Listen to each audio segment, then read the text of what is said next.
vaya ahí a Efesios, capítulo 4. El día de hoy tenemos algunas bajas, hay varios enfermos en la congregación. ¿Usted siente esa paz? Es que no están mis niños hoy. Está Eden, Dan, están enfermos, Eliab también, y pues la enfermera, cocinera, ama de casa, esposa, de todo, pues se queda al quite, ¿verdad? Entonces también está nuestra hermana Marisol, Daira también, o se quedó enfermera.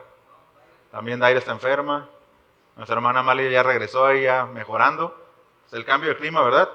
El polen, el quelite, todos los pastos y zacates que hay aquí, nos tienen alérgicos. Pero bueno, gloria a Dios por los que están aquí y que están bien. ¿Ok? Bueno, ya estamos en Efesios, capítulo 4.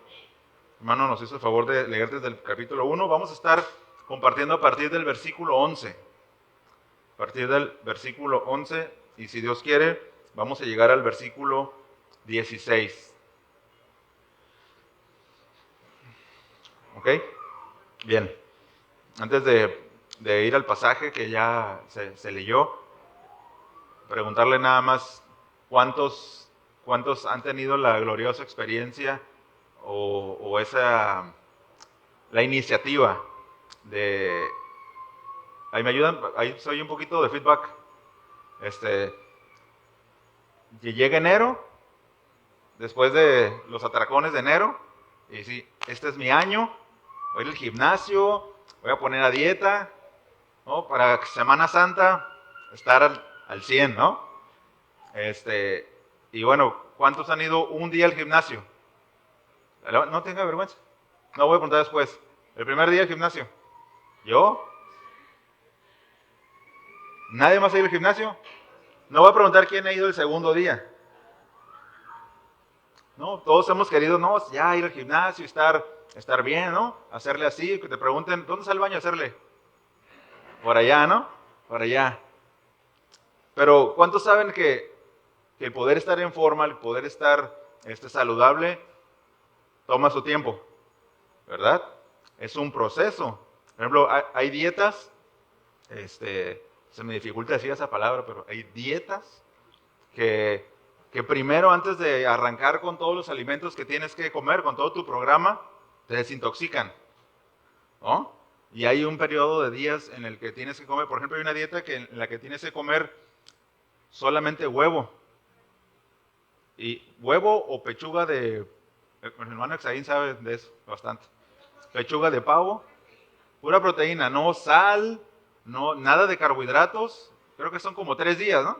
5 días. Imagínense estar comiendo nada más huevo, pechuga de pavo, terminas aborreciendo, ¿no? Ni las gallinas quieres ver, ¿no? ¿Por qué? Porque lleva un proceso el poder desintoxicarte de los carbohidratos, ¿no? Que hay en el cuerpo. También dicen los que saben que adaptarte, por ejemplo, al gimnasio, al ya tener una rutina, hacer un hábito, te tomaría de 8 a 12 semanas. Y el quinto día, el tercer día ya dices, Señor, no puedes ni caminar, ¿no? No puedes ni sentarte. También dicen que poder ya tener un programa de alimentación saludable te tomaría también de 3 a 4 semanas.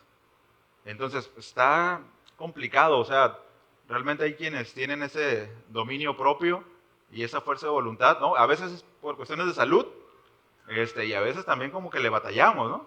El doctor te dice, mira, tienes que, te voy a quitar la sal, ¿no? Entonces, córtale la sal, porque si no le cortas a la sal, te vamos a tener que cortar, o córtale el azúcar, si no te vamos a tener que cortar una pierna, si no le cortas al azúcar, ¿no? O sea, quienes están en un grados en los que tienen que cuidarse porque, pues, puede crecer, ¿no? La enfermedad, pero el punto, hermanos, es que tener vidas saludables, tener un cuerpo sano, desintoxicado, lleva un proceso largo, doloroso muchas veces. ¿Alguien sabe qué es el ácido láctico? Bueno, cuando corren y van al gimnasio y todo eso, esos dolores en las pantorrillas, en las piernas, ¿no? Cuando están haciendo, corriendo y te dice el instructor, 5 minutos más, uy, ya, ¿no? Y ya sientes que no puedes más. Bueno, ese dolor es el ácido láctico en los músculos.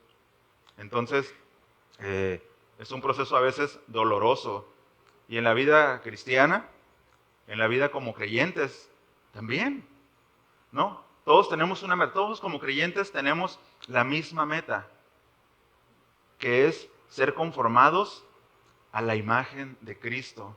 Hermanos, y eso no se logra solo con buenos deseos, ¿no? Solamente con escribir, hacer una plana de escribe 1000 veces, voy a ser conformado a la imagen de Cristo. No, hay un proceso largo, hay un proceso de desintoxicación, a veces que tenemos que tener, un proceso doloroso para poder ser conformados a la imagen de Cristo. Y miren, unos van más adelante, unos van más atrás, y no somos perfectos. Vamos a ser perfectos cuando Él regrese, ¿no? Y nos dé un cuerpo nuevo en la glorificación. Pero mientras estamos acá, vamos a estar creciendo, vamos a estar teniendo estar en todo ese proceso. Y este pasaje, hermanos, que vamos a estudiar hoy, habla exactamente de esto, de ese proceso en la vida cristiana, en la que necesitamos ser purificados, en la que necesitamos ser perfeccionados. Y vamos a ir viendo cómo es que el Señor, ¿no?, a través del apóstol Pablo le enseña a la iglesia que debe estar bien estructurada. Este pasaje lo hablé la semana pasada, recuerden que pasaron los hermanos que presentamos, quienes están a cargo de algunas áreas en el servicio en la iglesia, y es porque el apóstol Pablo le enseña a los efesios que es importante la unidad. Si usted ve el título del capítulo 4, se va a dar cuenta que dice la unidad de la iglesia, la unidad del cuerpo de Cristo. Y bueno, todos sabemos que Dios es un Dios de orden, ¿verdad? Y que Dios hace las cosas bien. Entonces, el apóstol Pablo le enseña a los efesios que dentro de esa unidad hay una estructura porque la iglesia funciona de tal manera. Es decir, no solamente venimos a la iglesia como en otras, como la tienda de enfrente, ustedes entienden, donde vas y cumples y ya por eso piensas que ya estás siendo santificado, que estás bien. No, hay un proceso, hay un lugar que ocupa cada creyente en la iglesia en el cual el Señor quiere que tú estés, que tú te reafirmes. ¿Para qué? Para que seamos conformados a la imagen de Cristo, que esa es la meta de todos los creyentes. Entonces, ahora sí, vamos por favor al versículo 11.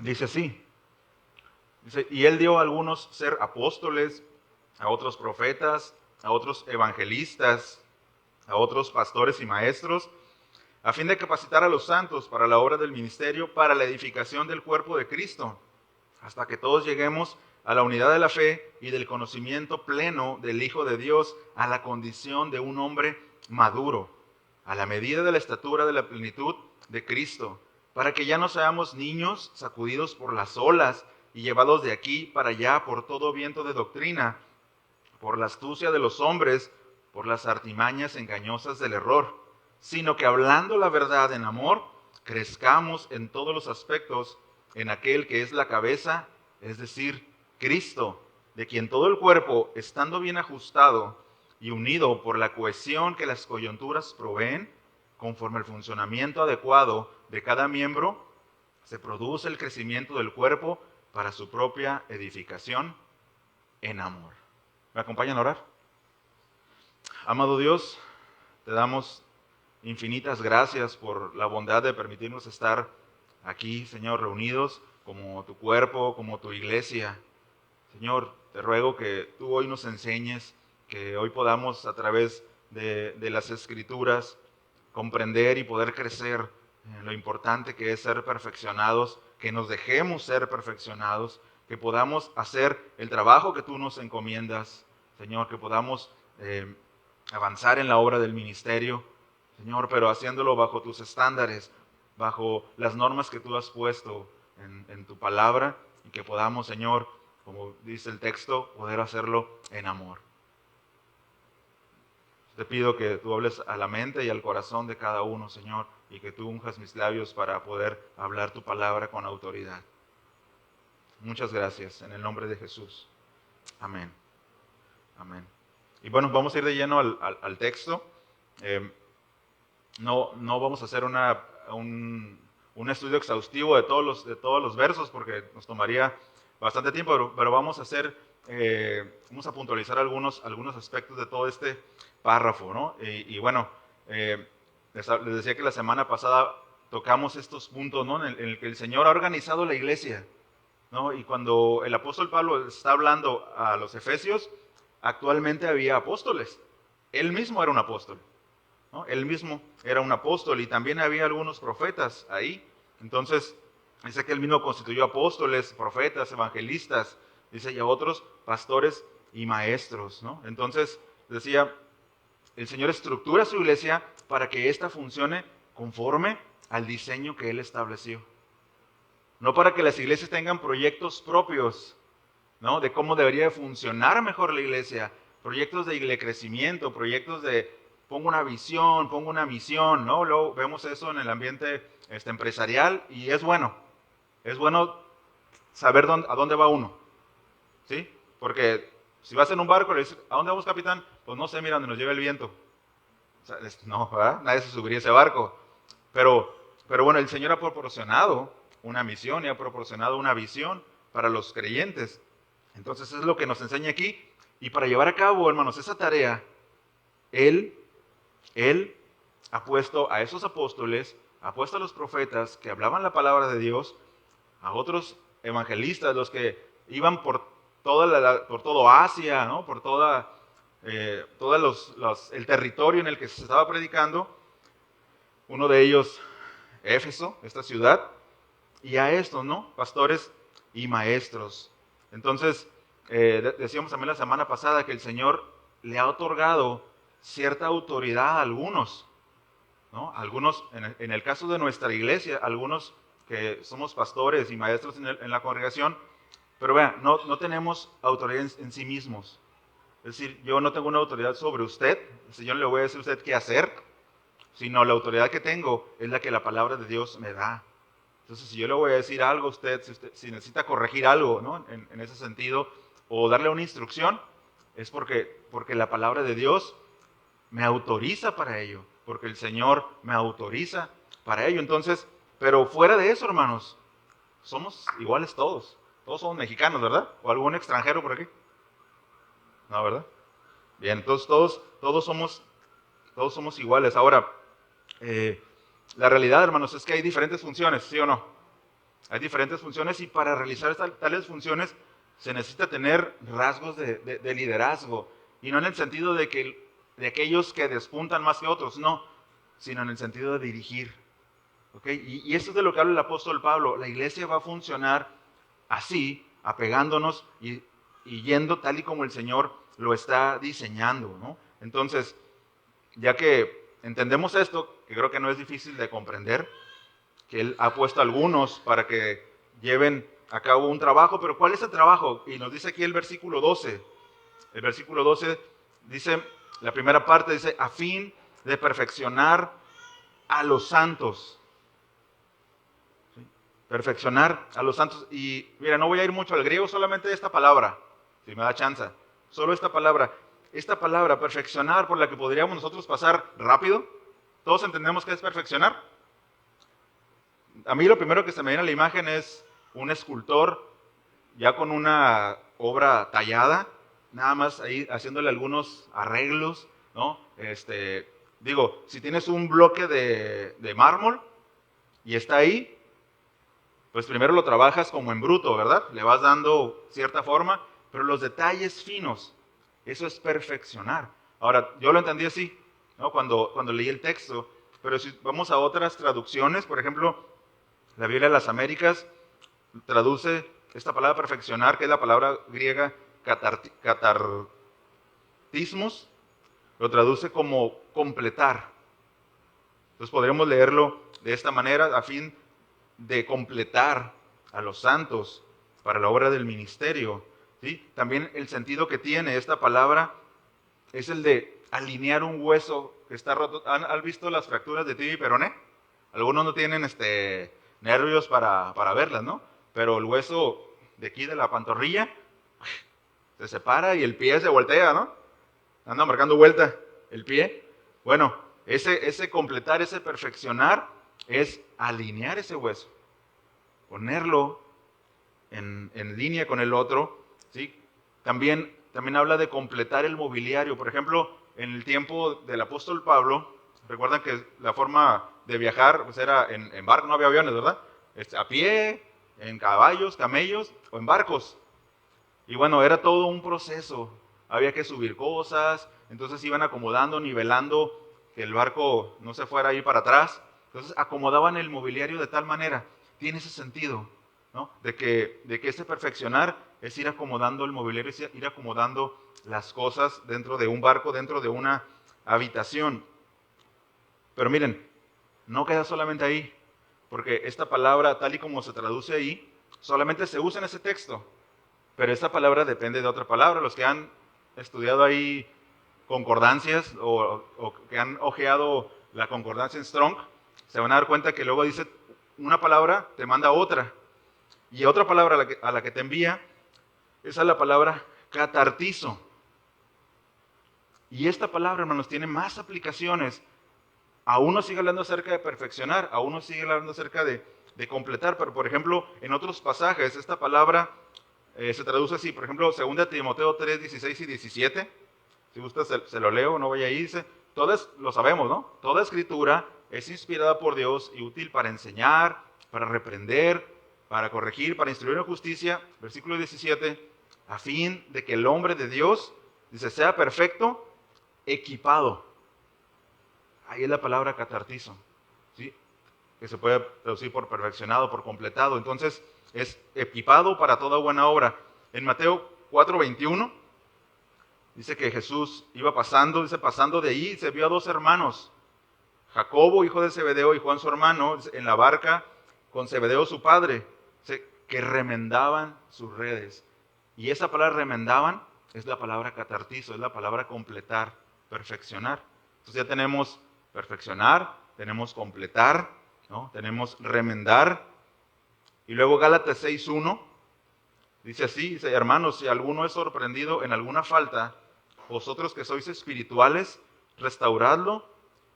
Ahí está, catartizo, restaurarlo en un espíritu de mansedumbre. Dos más. Lucas 6:40 dice, el discípulo no es superior a su maestro, mas todo el que fuere perfeccionado, nuevamente, catartizo. Y por último, Hebreos 13, 20, 21, dice así, y el Dios de paz que resucitó de los muertos a nuestro Señor Jesucristo, el gran pastor de las ovejas, por la sangre del pacto eterno, es el 21, os haga aptos. Entonces esta palabra perfeccionar fíjese, tiene que ver con hacernos aptos, con equiparnos, con capacitarnos, con completarnos, con remendar, con restaurar.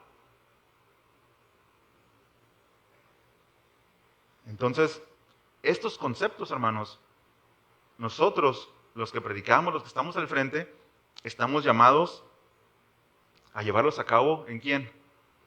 En ustedes, ¿no? En aquellos a quien Dios ha puesto ese rebaño, ¿no? Que Dios nos ha puesto al frente. Entonces, es un trabajo arduo, hermano, porque si hay que restaurar, ¿es por qué? Porque las cosas vienen, ¿no? Que viene abollado el hermano, ¿no? Viene abollado y hay que ayudarle ahí a restaurar. A veces venimos rotos, ¿no? A veces venimos así y entonces el trabajo de los pastores es ayudarles a remendar, a unir la red, a desenredarla primero, ¿verdad? Y luego unir la red. Entonces, ahorita vamos a avanzar más en eso. Ahora, hay otra palabra, hermanos, que es de esta misma familia y que es una palabra conocida para nosotros, que es la palabra catarsis. ¿Alguien ubica la palabra catarsis? Bueno, en algunos centros médicos, ¿no? Consultorios de psicología, incluso psiquiátricos, es una palabra muy socorrida, ¿no? Porque llevas a la persona a enfrentar sus miedos, a enfrentar sus traumas y llevarlo a un punto donde explota todo eso y sale, ¿no? Y se dice que la persona experimentó una catarsis y que eso ayuda. ¿Se ubica eso? Bien. Esta palabra no es propia de los psicólogos de nuestra época, es una palabra muy antigua, ya la usaban Aristóteles, ya la definía y se utilizaba en ese sentido.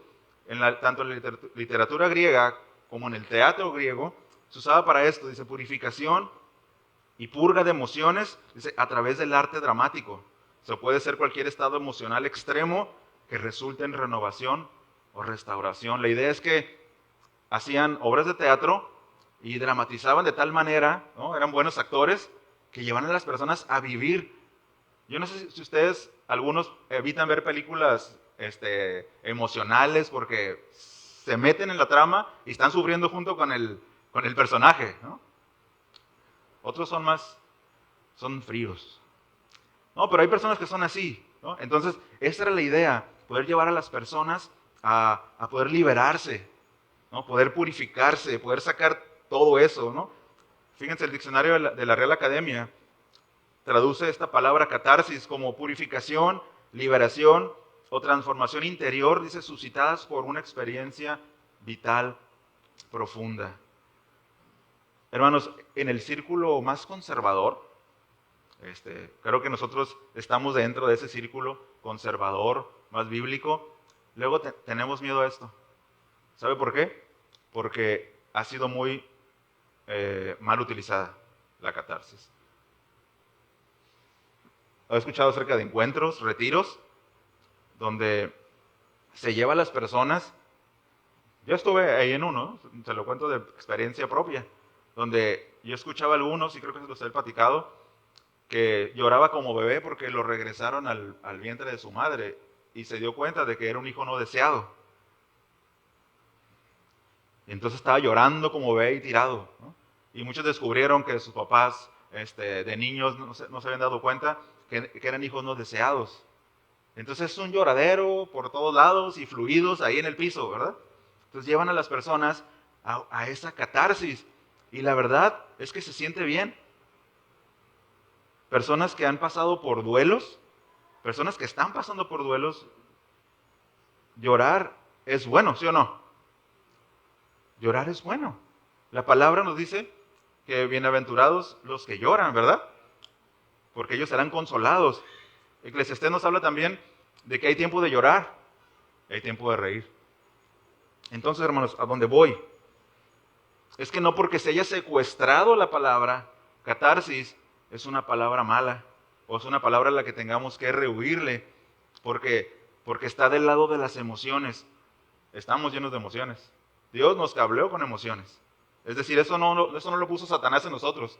Dios puso emociones en nosotros, ¿no? Para que podamos expresarnos. La cuestión, hermanos, es los abusos. ¿Sí? Los abusos. En muchos lugares se mide el éxito que tuvo el culto, el éxito que tuvo el servicio, porque al final de la predicación y se tocan unas ahí armonías con acordes, tonos melancólicos, y pasan al frente y ahí están llorando, ¿no? Muchos. Entonces, si muchos lloraron, entonces todo estuvo bien, fue exitoso. Y una vez escuché a un pastor que decía esto, uno de los hermanos le decía, hermano, mira, es que ahora en la iglesia empiezan a caerse. Y estaba preocupado porque ahora los tiraba, ¿no? ¿Se han visto eso, no? Que unos se avientan, ¿no? Y otros, pues sí se caen. Decía, tranquilo. O sea, no te preocupes cómo se caen o por qué lo hacen. Preocúpate de cómo se levantan. Porque si te caíste y lloraste, hiciste ahí del griego un pancho, pero te levantas siendo el mismo, ¿sirvió esa catarsis? No sirvió de nada. Si sigue siendo el mismo bocón, grosero, desobediente, ¿no? Y usted póngale ahí, ¿no? No sirvió de nada. Entonces, la catarsis en sí no es mala, es buena, llevó a purificar a la persona, a liberarse de cosas, pero no tomó decisiones, ¿no? No le sirvió de nada, no benefició en nada a otros. ¿Sí me explico? Entonces, mira cómo se levanta, ¿no? Ahora, hermanos, esta palabra, como lo vemos aquí en los textos, es una palabra bíblica, ¿no? Y esta palabra la encontramos en 2 Corintios 13:9, que dice así, 2 Corintios, vaya ahí conmigo, 2 Corintios 13:9.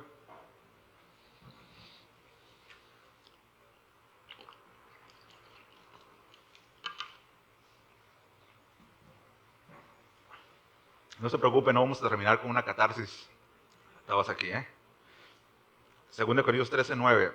13:9 dice, ¿ya estamos ahí? Dice así, pues nos regocijamos, dice, cuando nosotros somos débiles, dice, pero vosotros sois fuertes, dice, también oramos por esto, para que vosotros seáis hechos perfectos. Y esa palabra perfectos es la palabra catarsis. Anótelo, vaya a su concordancia Strong, revíselo y ahí va a encontrar la palabra catarsis. Entonces, la verdad, hermanos, es que muchos de nosotros necesitamos esto. Necesitamos esa forma de perfección en nuestras vidas. Miren, yo los veo aquí a todos ustedes. Muchos de ustedes tienen una linda sonrisa. Se les ve felices, ¿no? Llegas en la mañana, saludas a tu hermano, ¿cómo estás? Bien. Pero detrás de eso, hermanos, muchos de ustedes están quebrados.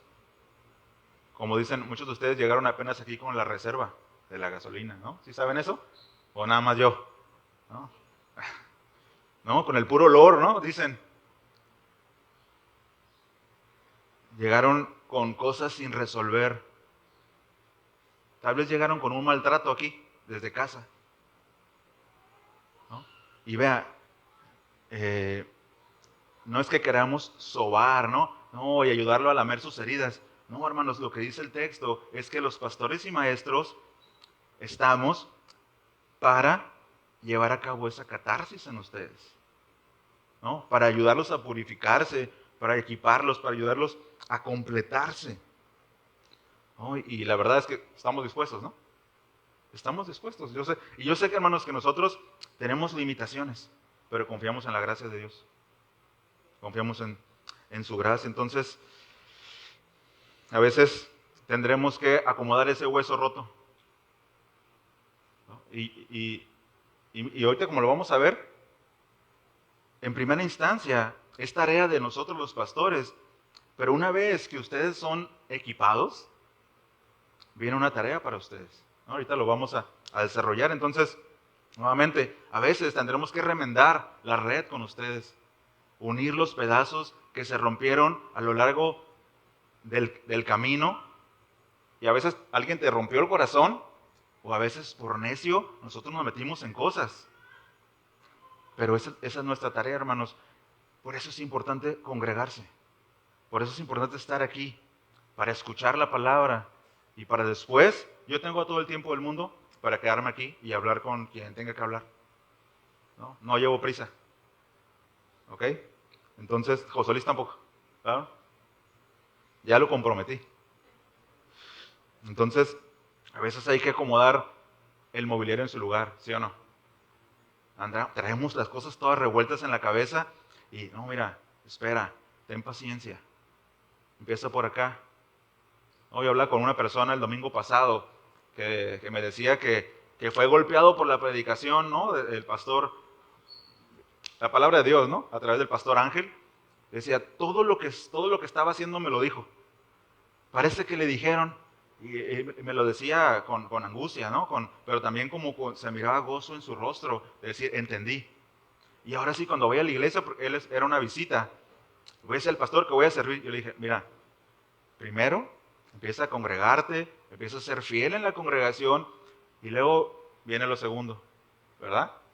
Entonces, a veces ayudamos a poder guiar, a poder acomodar las cosas en su lugar, hermanos, y eso lo hacemos por amor a la obra de Dios. ¿Qué son ustedes? Yo les dije la semana pasada, ¿no? Y no se los digo para jactarme, ni José Luis creo que tampoco, no lo diría para jactarse. Nosotros no nos pagan.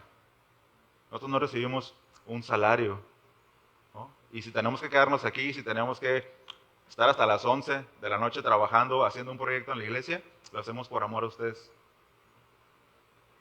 Amén. Entonces, si lo recibiéramos, está bien, es bíblico. Dice que los que predican sean dignos de doble honor. Pero bueno, entendemos las circunstancias y el Señor sabrá cuándo Él va a llamarnos a trabajar de tiempo completo en la congregación. Por lo pronto, tenemos 3 trabajos. La iglesia, nuestra familia, la iglesia y el trabajo, ¿no?, que el Señor nos ha dado. Entonces, estamos para servirlos, hermanos. Y bueno, ¿han escuchado la frase mente sana, cuerpo sano? Bueno, es esto mismo. El trabajo de los pastores, de los maestros, es poder llevarlos a tener esa mente sana, ayudarlos a ubicar qué cosas están siendo raíces de amargura en tu vida, qué cosas estás en desorden, ¿no? Puede ser que alguien diga que no es malo no estar casado y vivir en unión libre.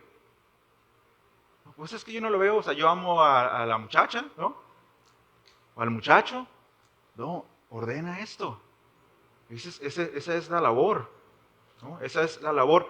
El punto, hermanos, es poder llevarlos a tener una mente sana, una mente madura, porque si son dolencias del cuerpo, ahí está el doctor Simi. Me duele la rodilla, hermano, mira, no puedo hacer nada por ti. A mí también me duele, ¿no? Me vas cuando hace frío.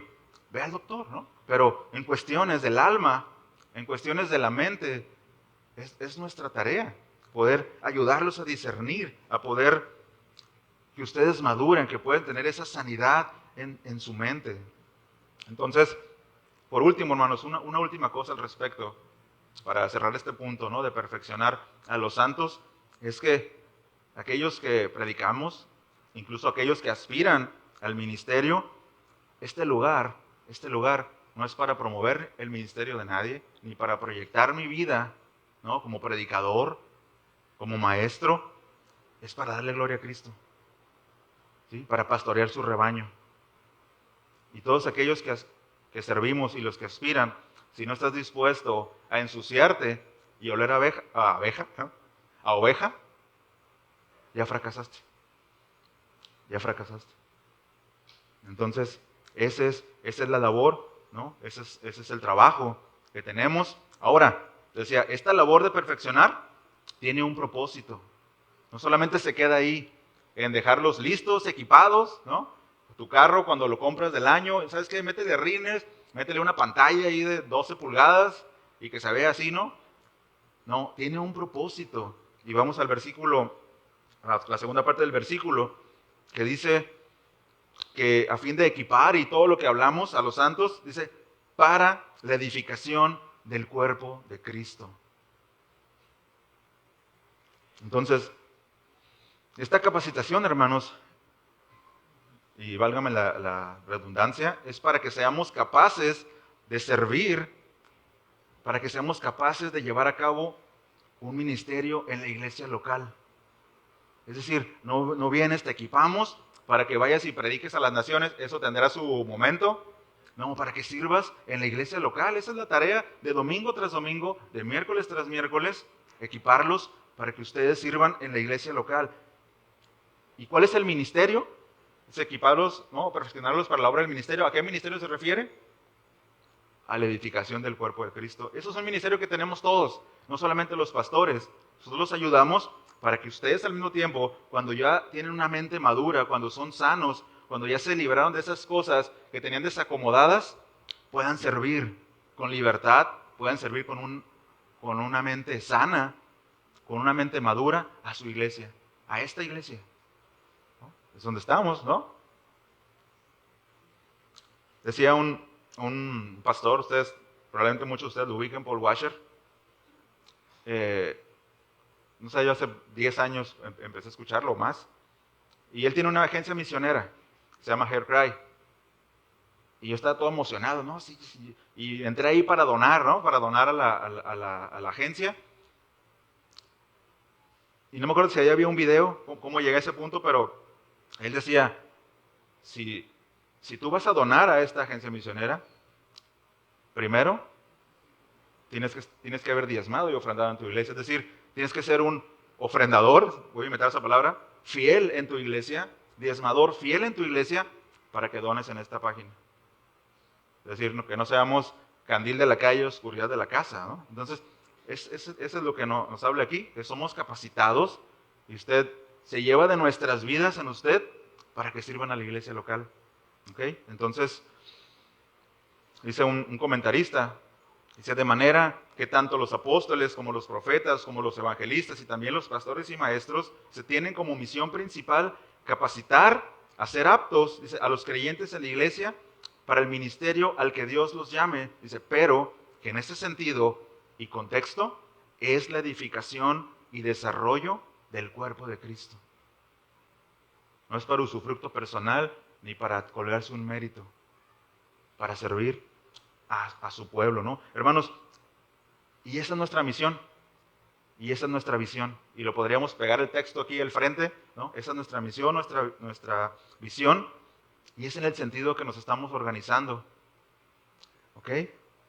Estructurándonos como iglesia, les decía al principio, no con un proyecto propio, sino con los principios que encontramos aquí en las Escrituras. La Biblia nos habla de pluralidad de ancianos, nos habla de diáconos, y estamos trabajando en ese sentido, ¿no? De que el Señor levante hombres comprometidos con Él y con la iglesia local. Porque si estamos pensando que voy a hacer un anciano en la iglesia para que me inviten a predicar a otras congregaciones, tacha, fracasamos. Bueno, y si nos invitan está bien, ¿no? Pero no es el propósito, no es la misión de la iglesia. Sigue diciendo el comentarista, dice, los creyentes tienen dones para el bienestar común, no para la aclamación individual. Dice, el enfoque no está puesto en el individuo, sino en el cuerpo. Si usted va a Corintios, capítulo 14, 12 al 14, habla acerca de los dones y dice que procuremos los mejores dones. ¿Ha leído ese versículo? El apóstol Pablo no lo está hablando en manera individual, de que nosotros como cristianos, como creyentes, procuremos los mejores dones. ¿Y cuáles serían los mejores dones según su perspectiva? Profecías, se oye, soy profeta. Oh, ¿no? Yo tengo don de hacer sanidades. Por favor, ¿no? Que se levante alguien porque hay bastantes enfermos. De milagros. No, el apóstol Pablo dice, procuren los mejores dones. Hermanos, se lo está diciendo a una iglesia. Toda la carta, nosotros cuando ustedes la lean, deben de leerla en su mente pensando que Pablo se lo está diciendo a una iglesia. Iglesia, procura los mejores dones. ¿Para qué procurar los mejores dones? Para que sean edificados. Para que sean edificados. Entonces, sigue diciendo el comentarista, los dones espirituales, dice, son toallas para el servicio, no insignias de mérito. Los creyentes, dice, son abejas obreras.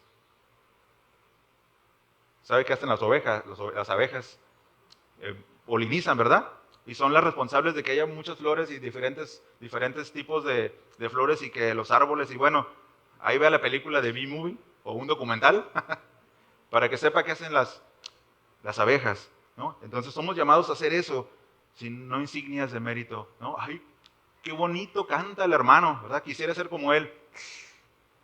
Queremos ser como Cristo, hermanos, ¿no? Y ese don que Dios te ha dado es para que lo pongas en práctica, para beneficiar y para servir a los hermanos, a los que están aquí. ¿Ok?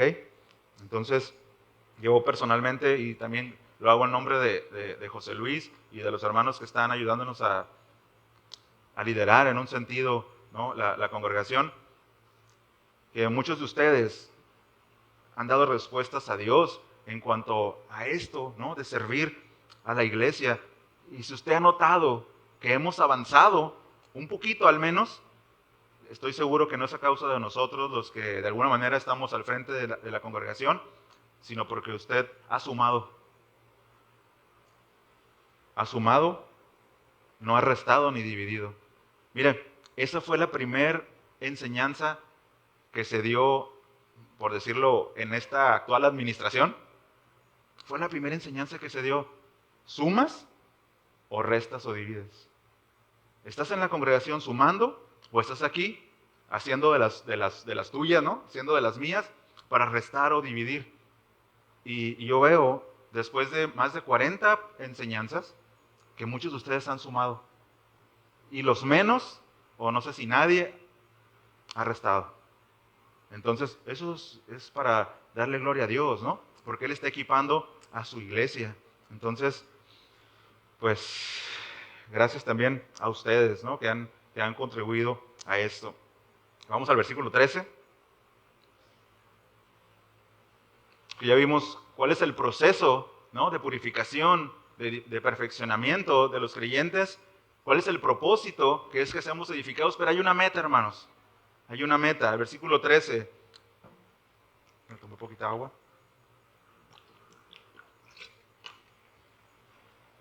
Dice así, la meta es hasta que todos lleguemos a la unidad de la fe y del conocimiento del Hijo de Dios. Es a un varón perfecto, a la medida de la estatura de la plenitud de Cristo. Y esa es la meta, como le decía al principio, que tenemos todos. ¿Sí? Y vea, ya no es tarea de los pastores nada más, es tarea de todos. Una vez que tú has sido perfeccionado, entonces tú entras en esta dinámica de ayudar a otros a ser perfeccionados, de ayudar a otros a ser edificados. Hermanos, ¿ves la importancia de que todos pongamos nuestros dones al servicio de la congregación? ¿Ves la importancia de congregarse? Porque si no estamos aquí, ¿cómo lo vamos a hacer? O sea, no es posible hacerlo por telepatía, ¿no? Ni eso de, estoy acá, pero en espíritu estoy con ustedes. No, necesitamos que estés aquí. Necesitamos verte, necesitamos hablar, ¿verdad? Entonces, decía, es tarea de todos. Y el punto, hermanos, no voy a entrar a todo el versículo. El punto es que seamos creyentes maduros. Que podamos madurar. Con la ayuda de los pastores, con la ayuda de todos ustedes. Miren, todos ubicamos las fallas en los demás, ¿sí o no? Difícilmente ubicamos las nuestras, ¿verdad? Pero ubicamos cuando los demás están equivocados o están fallando en algo. Bueno, en lugar de juzgar eso o criticar eso, póngase a la disposición. O sea, hermano, ¿en qué te puedo ayudar? A lo mejor el problema soy yo, ¿verdad? O es usted que lo está percibiendo mal, pero ese es el sentido, hermanos, que nosotros podamos madurar, que podamos, cuando habla ahí de fe, unidad de la fe, habla acerca de confianza, que todos juntos podamos confiar de la misma manera en la obra de Cristo. Vea, aquí no hay quienes son mejores que otros. Aquí no hay, no, brother, yo te aventajo. No. O sea, el sentido del texto es que todos ayudemos a todos a poder caminar juntos en esa unidad de la fe, de la confianza en Cristo, pero también del conocimiento de Él. Y esto no solamente habla de una relación personal. Si usted busca en el hebreo conocimiento, habla de una relación personal con Dios. No, también es un conocimiento cognitivo. Entonces, ¿de qué manera lo que yo he avanzado le puede servir a otro de mis hermanos para que pueda crecer juntamente conmigo? Mire, a veces nosotros los miércoles está la enseñanza y preguntamos, ¿alguien puede aportar algo? Son oportunidades para compartir de lo que nosotros tenemos, de lo que podemos dar a otros. Y a veces nos quedamos callados, nos da pena tal vez, o tal vez nos avergüenza equivocarnos, pero bueno, ahí estamos, todos estamos en confianza, ¿no? De ahí no va a salir. Pero son oportunidades que hay para que todos podamos crecer. Ese es el sentido del texto, hermano. Aquí no hay Apolos, aquí no hay Pablo, aquí no hay Pedro. ¿Quiénes son más? Sino todos vamos caminando juntos, ¿no? Dice también que ese hombre maduro es a la medida de la estatura de la plenitud de Cristo. Cuando los que duraron más de 3 días en el gimnasio, y ya tienen como 2 semanas, ¿no? Está el espejo, vean que hay un espejo en el gimnasio, y pasan así, ¿no? Así no quieres levantar algo, a ver si ya se ve algo, ¿no? ¿Sí o no? Yo nada más creo que lo he hecho. Todos, hermanos, todos. Pero está el espejo para que verifiques cómo van los bíceps. Oye, sí, como que, ¿no? A ver cómo va todo. Hermanos, cuando nosotros nos vemos en el espejo espiritual, vamos a compararnos y vamos a ver cómo estamos en relación a Cristo. Y esa es la tarea de todos, que todos, cuando se van en ese espejo espiritual, dicen, ya estoy alcanzando, ya voy avanzando, ¿no? Ya se me ve el pelito así largo, ¿no? No, así no era Cristo, hermano. Pues yo lo tengo así en mi mente, ¿no? Cada que a lo mejor algunos tienen así pelo corto, pero ya estoy avanzando, ya me estoy pareciendo. ¿Sabe cómo se nota? en la forma en la que hablamos los unos a los otros, cómo nuestro carácter va cambiando. No somos perfectos, acuérdese, ¿no? Pero podemos ir constantemente a ese espejo para ver si estamos desarrollando esa estatura, si estamos desarrollando ese nivel, ¿no?, de plenitud en Cristo. Entonces, esto va a contrastar con el versículo 14. Vamos al 14. Dice, para que ya no seamos niños fluctuantes, llevados por doquiera de todo viento de doctrina. Yo creo que todos podríamos decir aquí, yo no entro en esa categoría. No, yo ya soy una persona madura, ubico doctrina, llámese San Juan 3:16, en todas las versiones de la Biblia. Hermanos, pero esto no es propio. Por ejemplo, a quienes está hablando el apóstol Pablo aquí, que son los efesios, ellos estaban rodeados de falsos maestros que estaban enseñando el gnosticismo, que estaban enseñando filosofía aristotélica y que podían confundirlos y que podían tener ideas. Mira, esta idea nueva es compatible ahí con Cristo y rollos raros. Y nosotros podemos decir, no estamos, no estoy, yo estoy más maduro, estoy más adelantado. Pero vea el ejemplo de Pedro. Pedro dio la declaración más gloriosa de las Escrituras: tú eres el Cristo, el Hijo del Dios viviente. Y el Señor le dijo, eso no te lo reveló sangre ni carne, sino mi Padre que está en los cielos. Pero minutos después le dijo, no te acontezca así, Señor. Y el Señor Jesús le dijo, apártate de mí, Satanás. Eso es ser fluctuante, hermanos. Eso es ser fluctuante. Él le dijo, jamás te traicionaría y nunca te dejaré, y si es posible morir, muero. Cantó el gallo 3 veces, ¿y qué pasó? Lo negó. Eso es ser fluctuante. Pedro, siendo fluctuante. Vemos a Pedro caminando en el mar. Imagínense eso. Realmente él caminó sobre las aguas. Pero segundos después, Señor, sálvame. Eso es una persona fluctuante. Y nosotros muchas veces somos fluctuantes en ese sentido. Sí, veo tu palabra y veo que tú gobiernas, ¿no?, desde el cielo, que nada está fuera de ti, que aún las cosas que me pasan, dice Romanos 8:28, para los que aman a Dios, todas las cosas ayudan para bien, ¿no? Pero minutos después desconfiamos de Dios. Y no le confiamos la enfermedad, y no le confiamos el problema en casa, y no le confiamos a nuestros hijos.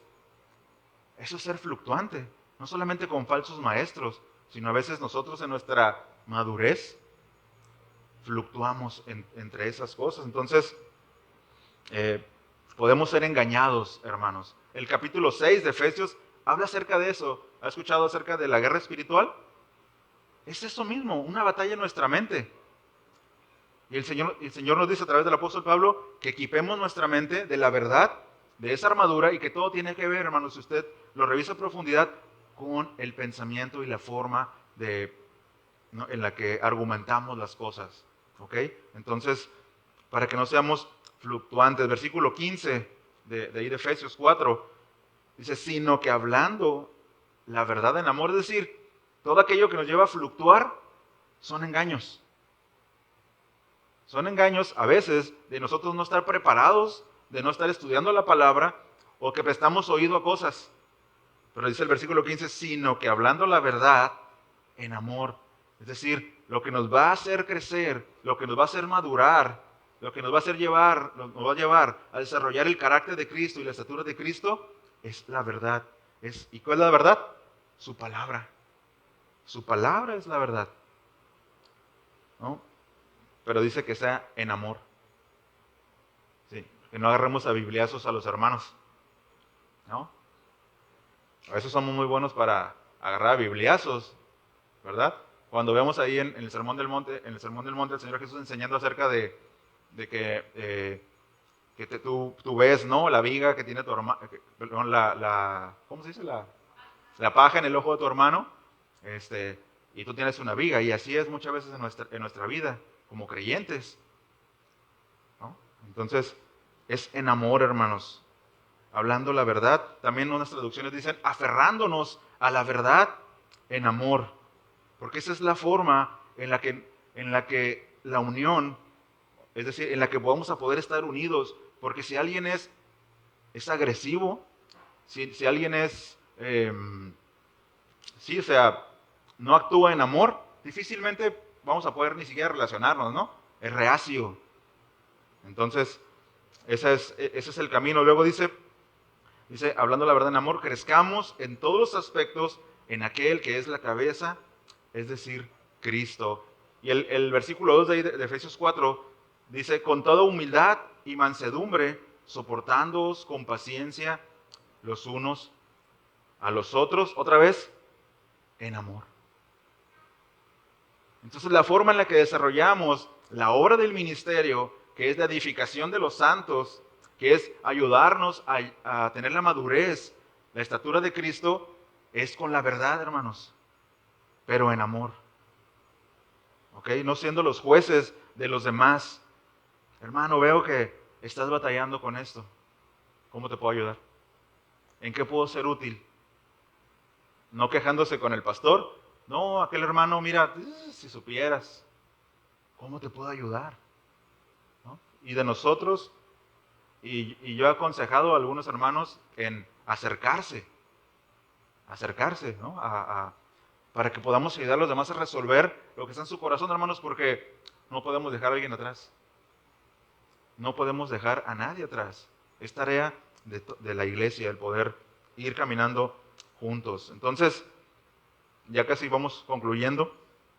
Si nosotros pudiéramos resumir todo este mensaje, la idea que tiene el apóstol Pablo hacia los efesios, sería como lo dice el versículo 16, acompáñame.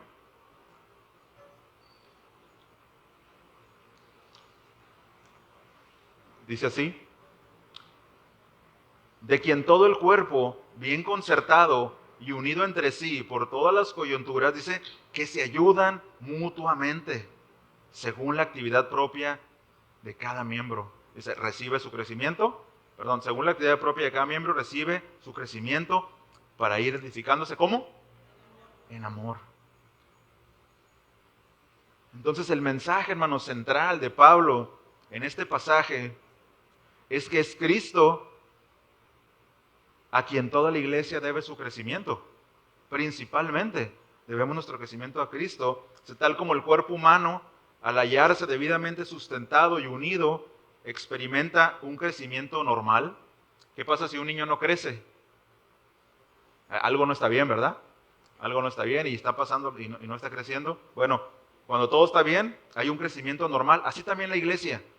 Cuando cada uno de sus miembros sustenta y mantiene contacto con los demás y sobre todo con Cristo, se podrá, bajo el cuidado providencial de Dios, avanzar de gracia en gracia y de gloria en gloria. Pero vea, no nada más es yo tengo una comunión con el Señor en las mañanas y vuelo y mi cuarto se llena de una luz blanca, ¿no? Y hablo en lenguas y todo un montón de cosas, ¿no? Que pudieran estar ahí. Ok, qué bueno, hermano. Like. Qué bueno que tienes una vida de comunión y devocional con el Señor. Perfecto. ¿Cómo está ayudando eso? A los demás. Porque no vas a crecer tú solo. ¿Qué pasa si la tibia quiere crecer sola? Vas a tener un pie más largo que otro, ¿no? Y pues vas a caminar todo mal. O si te crece una oreja, bueno, vas a escuchar muy bien de un lado, ¿no? No, o sea, se ve extraño. Dice, repito esta parte, dice, cuando cada uno de sus miembros, dice, sustenta y mantiene contacto con los demás. Es vital, hermanos, es vital el poder estar cercanos los unos de los otros. Es por eso que tenemos el coffee break, para que podamos estar en contacto. Hermanos, ¿qué pasa cuando termina la reunión y nosotros salimos corriendo? Pierdes la oportunidad de crecer y no estás haciendo tu trabajo, de ayudar a otros a edificarse. Digo, se entiende cuando tienes que salir, ¿verdad? Porque tienes el horario de trabajo corto, pero esa es la tarea. Eso es lo que enseña el apóstol Pablo en Efesios, en este capítulo. Hay una unidad, pero hay un trabajo que realizar. ¿Ok? Entonces, Todo eso, hermanos, para crecer de gloria de gracia en gracia y de gloria en gloria. Amén. Entonces, ¿estamos bien hasta aquí? Bueno, ¿me acompañan a orar?